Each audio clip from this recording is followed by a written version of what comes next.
Iran warns against international naval coalition in the Gulf. Senior Iranian officials have warned against any attempt to form an international coalition to protect shipping in the Gulf, with the Islamic Republic's first vice president saying the move will only bring insecurity to the region. The response comes after Italy, Denmark and Netherlands and France on Tuesday backed the UK's proposal for an European naval force after Tehran seized a British-flagged tank in the Strait of Hormuz.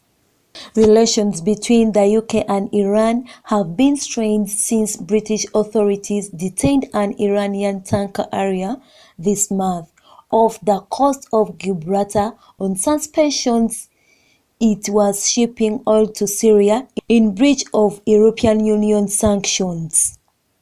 Iran has accused the UK of acting at the behest of the US and demanded the immediate release of the ship.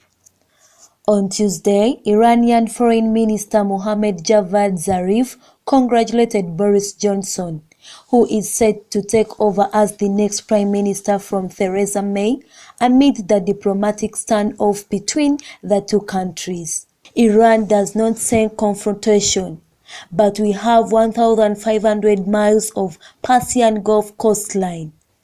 These are four waters and we will protect them, he tweeted. Al Jazeera's Dosa Jabari, reporting from the Iranian capital, Tehran, said that Zafari's sentiments were shared by other high-ranking officials.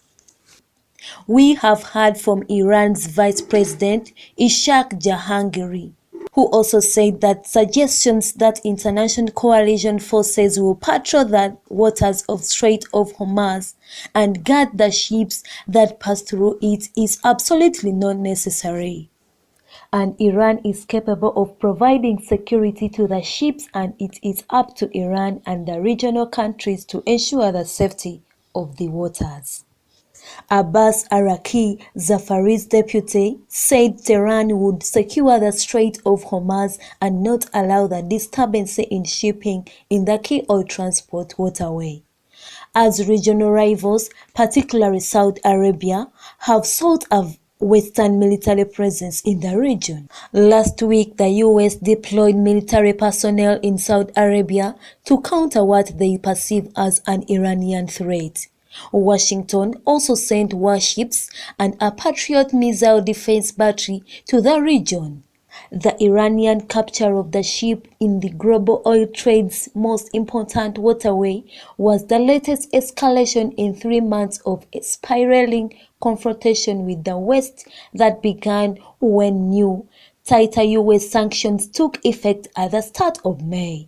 The British Foreign Minister, Jeremy Hunt, has called it an act of state piracy. But his Iranian counterpart Zarif denied the ship's seizure was a retaliatory act. US-Iran tensions. Last month, Trump cancelled a plan to strike Iran at the last minute following the downing of US surveillance drone.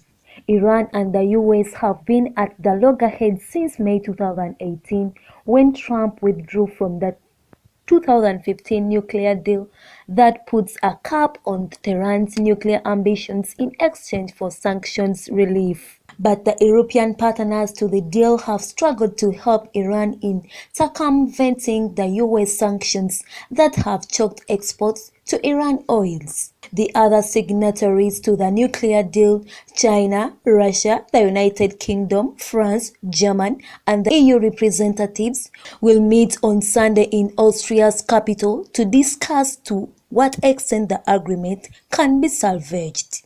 They will examine issues linked to the implementation of the 2015 nuclear accord in all its aspects, the European Union statement said on Tuesday.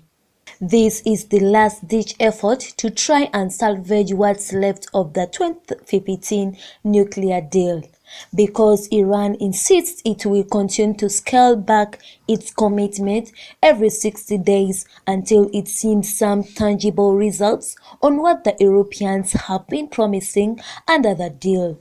Al Jazeera's Jabari said.